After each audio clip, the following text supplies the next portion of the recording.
بسم اللہ الرحمن الرحیم۔ جسارت ویب ٹی وی کے خصوصی پروگرام میں بیٹا ہوں پاکستان کے ساتھ آپ کا میزبان سید طاہر اکبر حاضر خدمت ہے۔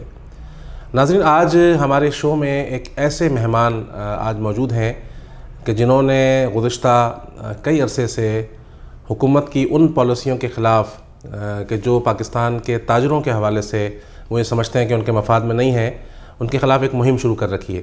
تو آج ہم اسلام آباد میں موجود ہیں اور ہمارے درمیان صدر مرکزی تنظیم تاجران پاکستان جناب کاشف چودھری صاحب موجود ہیں۔ آئیے آج ان سے جانتے ہیں، ان سے پوچھتے ہیں کہ ان کی ذاتی زندگی سے متعلق بھی جانتے ہیں کہ وہ کیا کرتے ہیں۔ کاشف چودھری صاحب، آپ ظاہر سی بات ہے کہ جو حکومت کے اقدامات ہیں اس کے حوالے سے تاجران میں بے چینی پائی جاتی ہے اور اس پہ آپ نے ایک پوری تحریک پاکستان میں منظم کی، تو ہمارے ناظرین کو بتائیے کہ کچھ اپنے بارے میں کچھ ذاتی طور پر بتائیے کہ کہاں سے آپ نے تعلیم حاصل کی اور کیا آپ کرتے ہیں اور کس طرح یہ مسائل جو ہے وہ۔ بسم اللہ الرحمن الرحیم۔ میں سب سے پہلے تو جسارت ویب ٹی وی کا شکریہ ادا کرتا ہوں کہ آپ خصوصی طور پر کراچی سے پاکستان کے تاجروں کی اور پاکستان کے عوام کی آواز کو لوگوں تک پہنچانے کے لیے یہاں تشریف لائے ہیں۔ میں نے بنیادی طور پر ماسٹرز کیا ہوا ہے بزنس ایڈمنسٹریشن کے اندر، اور میری تعلیم میٹرک کے بعد ساری تعلیم اسلام آباد کی ہے۔ یہیں کے مختلف تعلیمی اداروں اور یونیورسٹیز کے اندر میں پڑھتا رہا ہوں، اور پھر زمانہ طالب علمی کے بعد صرف اس لیے کہ نوکری کرنے کا ایک مزاج موجود نہیں تھا، اس لیے کہ یہ سنا تھا اور دیکھا تھا کہ نوکری کے اندر یس سر کرنا پڑتا ہے، تو یس باس کی عادت نہ ہونے کی وجہ سے پھر میں بزنس کے اندر آیا۔ اب الحمدللہ بیکرز اینڈ سویٹس کا بھی ایک سیٹ اپ چلا رہا ہوں۔ اسی طریقے سے کنسٹرکشن کے اندر ہمارا ایک بلڈرز کا ایک اپنا سیٹ اپ موجود ہے، جس کے تحت ہم مختلف تعمیراتی کام کرتے ہیں۔ تو اللہ کا شکر ہے، رزق کمانے کے لیے اللہ تعالیٰ نے مختلف ذرائع پیدا کیے ہیں، تو کوشش کرتے ہیں کہ حلال رزق کے ذریعے اپنی زندگی کو گزار سکیں۔ تو رہی بات کہ کیا کرتے ہیں، تو دیکھیے، میں تو بنیادی طور پہ ہم یہ چاہتے ہیں کہ پاکستان ایک فلاحی، خوشحال، مستحکم پاکستان ہو، اور یہ اس وقت تک فلاحی اور خوشحال پاکستان نہیں بن سکتا جب تک اس کی معاشی پالیسیاں خود مختارانہ نہیں ہوں گی۔ پاکستان کی قومی آمدن اتنی ہونی چاہیے جتنے اس کے اخراجات ہوں۔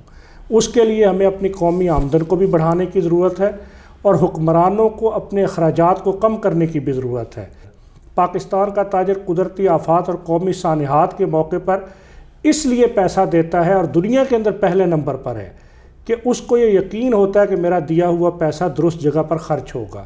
لیکن دوسری طرف ٹیکس نہ دینے کا رجحان اور کلچر اس لیے ہے کہ عوام کو اور تاجر کو یہ یقین نہیں ہوتا کہ میرے ٹیکس کا پیسہ صحیح جگہ خرچ ہوگا۔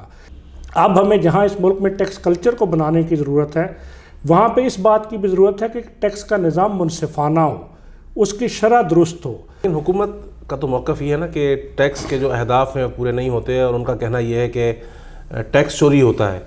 تو مطلب آپ ان کی اس بات کو، شبیر زیدی صاحب آئے اور ایف بی آر کے اندر انہوں نے ساری بات کی، تو آپ اس کو کس نظر سے دیکھتے ہیں؟ دیکھیے، ایک تو میں سمجھتا ہوں کہ اس رجحان کو تبدیل ہونا چاہیے۔ جب یہ کہا جاتا ہے، اور ہم نے ہمیشہ حکمرانوں کو یہ بات کہی کہ جب یہ کہا جاتا ہے کہ تاجر ٹیکس چور ہے، تو بنیادی طور پر ٹیکس دینے والے کی عزت نفس کو مجروح کیا جاتا ہے۔ تاجر ٹیکس چور نہیں ہے، اس ملک کا سسٹم وہ لوگوں کو ٹیکس چھپانے پر مجبور کرتا ہے، اور اسی طریقے سے ایف بی آر کا کرپٹ نظام، وہ قومی خزانے کی بجائے خود ماضی کے وزرائے خزانہ کے اعداد و شمار موجود ہیں کہ ایف بی آر کے اندر 800 ارب کی اور 1000 ارب روپے کی کرپشن ہوتی ہے۔ تو یہ کرپشن کوئی پاکستان کا تاجر تو نہیں کرتا، یہ تو ایف بی آر کے اہلکار اور وزارت خزانہ کرتی ہے۔ مفروضوں پر معاشرے نہیں چلا کرتے، حکومت کو درست فیصلے کرنا ہوں گے۔ اور دوسری بات یہ کہ جب تک اب سٹیک ہولڈرز کی مشاورت سے فیصلے نہیں کریں گے۔ آپ یہ کہنا چاہ رہے ہیں کہ یہ پالیسی جو ہے وہ آئی ایم ایف اور ورلڈ بینک کی پالیسی ہے؟ جی 100%۔ میں تو یہ بات میں نہیں کہتا، صرف خود جب ہم وزارت خزانہ کے ساتھ، ہم ایف بی آر کے ساتھ بیٹھتے ہیں، تو وہ خود یہ کہتے ہیں کہ ہم یہ کام، بات آپ کی درست ہے۔ میں آپ کو ایک نہیں کئی مثالیں دے سکتا ہوں جب انہوں نے ہمیں یہ کہا کہ آپ بالکل ٹھیک کہتے ہیں، آپ کا موقف بالکل ٹھیک ہے، بالکل اسی طرح ہونا چاہیے، لیکن آئی ایم ایف کے معاہدے کی مجبوریوں کی وجہ سے ہم یہ نہیں کر سکتے۔ اور پھر میں تو یہ بات بھی کہتا ہوں کہ وزیر اعظم عمران خان صاحب نے جو قوم کو امیدیں دلائیں تھیں، جو قوم کو وعدے قوم کے ساتھ کیے تھے، جو قوم کو ایک نئے پاکستان کا خواب دکھایا تھا، وہ خواب تو ٹوٹ چکا ہے۔ مہنگائی کو دیکھیں، بے روزگاری کو دیکھیں، لاقانونیت کو دیکھیں، اشیاء ضروریہ کی بڑھتی ہوئی قیمتوں کو دیکھیں، تو وزیر اعظم عمران خان کو اپنی انتخابی مہم کے کیے گئے وعدوں کو یاد رکھنا ہوگا، اپنی معاشی ٹیم کو بدلنا ہوگا، اور صرف معاشی ٹیم ہی نہیں، ان کو اپنی حکومت کی پوری ٹیم کو تبدیل کرنا ہوگا تاکہ وہ کم از کم زیادہ نہیں تو اپنی انتخابی وعدوں کے مطابق تو عمل کر سکے۔ آپ کئی دفعہ مذاکرات کرتے رہے حکومت کے ساتھ اور مسائل کے ساتھ، تو آپ نے کیا تاجروں کی کیا نمائندگی، کیا مسائل آپ نے ان کے سامنے رکھے ہیں، اور وہ آپ سمجھتے ہیں ان کے اندر ول نظر آتی ہے آپ کو کہ ان مسائل کو حل کریں گے؟ دیکھیے، میں بنیادی طور پہ یہ کہوں کہ ہم نے پورے ملک کے اندر پہلے 1 روزہ ہڑتال کی، پھر ہم نے 2 دن کے لیے پورے ملک کے اندر شٹر ڈاؤن کیا، اس کے نتیجے میں 30 تاریخ کو ہمارا حکومت پاکستان کے ساتھ ایک معاہدہ طے پایا۔ اس معاہدے کے تحت ہم نے 10 کروڑ سالانہ ٹرن اوور والے تاجروں کو ود ہولڈنگ ایجنٹ بننے سے استثناء دلوایا۔ اسی طریقے سے ہم نے 10 کروڑ روپے سالانہ سیل والے جو تاجر تھے ان پہ ٹرن اوور ٹیکس، جس کی شرح 1.5% تھی، اس کو کم کر کے 0.5% کروایا۔ اسی طریقے سے ہم نے ایک اعتماد کی فضا کو بنانے کے لیے FBR اور تاجروں کی مشترکہ کمیٹیاں قائم کروائیں، جو اس وقت قائم ہو چکی ہیں، اور 3000 سے زائد تاجر نمائندے پورے ملک کے اندر اس کے ممبر ہیں۔ تو چھوٹے تاجروں کے لیے 10 کروڑ تک کے لیے تو ایک آرڈیننس کے ذریعے قانون سازی ہو چکی، لیکن سوال یہ ہے کہ آرڈیننس تو وقتی طور پہ آیا کرتے ہیں، جب تک وہ اسمبلی سے پاس نہیں ہوگا وہ مستقل قانون کی شکل اختیار نہیں کرے گا۔ اسی طریقے سے جو ٹرن اوور ٹیکس کے اوپر ہم نے کمیٹیاں بنوائیں، ابھی تک اس کے ہم نے متعدد اجلاس کیے، لیکن بہت سارے کاروباروں کا ٹرن اوور ابھی درست نہیں ہو سکا۔ اسی طریقے سے ہم نے ان سے یہ بات کی کہ پاکستان کے چھوٹے تاجروں کو سیلز ٹیکس رجسٹریشن سے استثناء دیا جائے۔ فیصل آباد کی تمام انڈسٹری کو، زیرو ریٹڈ انڈسٹری جس کو ہم کہتے ہیں، اس کے لیے حکومت نے خود یہ 7 سینٹ پر یونٹ بجلی کا ریٹ مقرر کیا، اور یہ بات طے کی کہ ان سے دیگر کوئی ٹیکسز نہیں لیے جائیں گے۔ آج 1 سال گزرنے کے بعد ان کو پچھلے 1 سال کے بلوں کے حساب سے سارے ٹیکسز لگا کر بل بھیج دیے گئے ہیں۔ تو وہ تاجر جو اپنی ان پٹ کے اندر اپنے اخراجات میں وہ بل شامل کر چکا ہے، وہ مال بنا کر بیچ چکا ہے، وہ کیسے اب وہاں کہاں سے پیسہ لائے اس کو دینے کے لیے؟ تو حکومت کی کوئی مستقل پالیسی موجود نہیں ہے، اور یہ حکمران ایک بات کرتے ہیں اور پھر اس بات شاید ان کو یاد نہیں رہتی، اس کو بھول جاتے ہیں۔ تو یہ جو بھولنے والے رویے ہیں، اس سے حکومتیں نہیں چلا کرتی۔ آپ کا مطلب تو یہ ہے کہ آپ کو حکمرانوں پہ اعتماد نہیں ہے، آپ یہ کہتے ہیں کہ جی ایک طرف جو ہے وہ یہ نظام نافذ کرتے ہیں، دوسری طرف اپنے اخراجات پر جیسے بات آمدنی اور اخراجات کا جو توازن نہ ہونے کی وجہ سے یہ مسائل سارے موجود ہیں۔ تو آپ تاجروں کو اعتماد نہیں ہے حکومت پہ، تو بھی کیسے یہ مسئلہ حل ہوگا، اور یہ کیسے آپ جو ہے وہ مسئلہ؟ دیکھیں، اس کا بہت آسان حل موجود ہے۔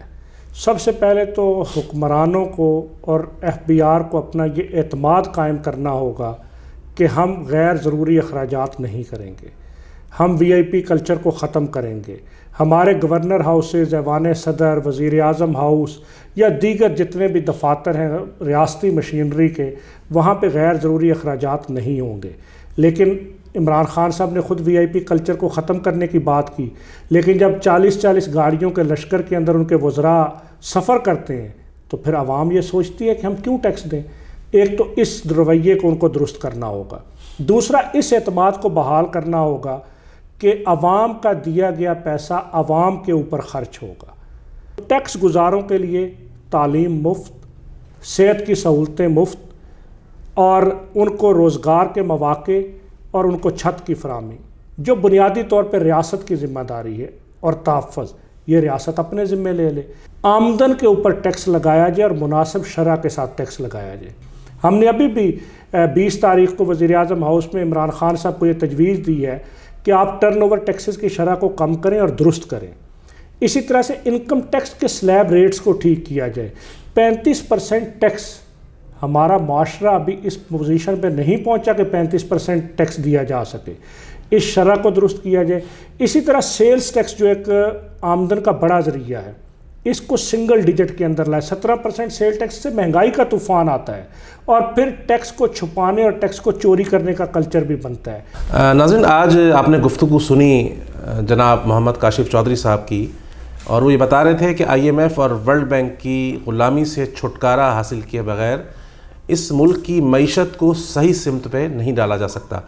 اور عمران خان صاحب نے اپنے اقتدار میں آنے سے پہلے دعوے بھی بہت کیے اور باتیں بھی بہت کی، لیکن عملاً یہ نظر آتا ہے کہ عمران خان صاحب جب تک خود کفیل نہیں ہوں گے، پاکستان کے مفاد میں فیصلے نہیں کریں گے، ہمیں ایسا لگتا ہے کہ شاید پاکستان کو وہ صحیح سمت میں، وہ جو نئے پاکستان کی بات کرتے ہیں، شاید وہ نیا پاکستان کی منزل جو ہے بہت دور ہوتی چلی جائے گی۔ اور کسی شاعر نے بڑا خوب کہا ہے کہ نہ تم بدلے نہ ہم بدلے، نہ دل کی آرزو بدلی، میں کیسے یقین انقلاب آسماں کر لوں۔ اس دعا کے ساتھ کہ پاکستان اللہ کرے کہ صحیح سمت اور صحیح منزل کی طرف گامزن رہے اور عمران خان صاحب پاکستان کے مفادات میں فیصلے کرنے شروع کریں، اپنے میزبان سید طاہر اکبر کو اجازت دیجیے۔ اللہ حافظ و ناصر۔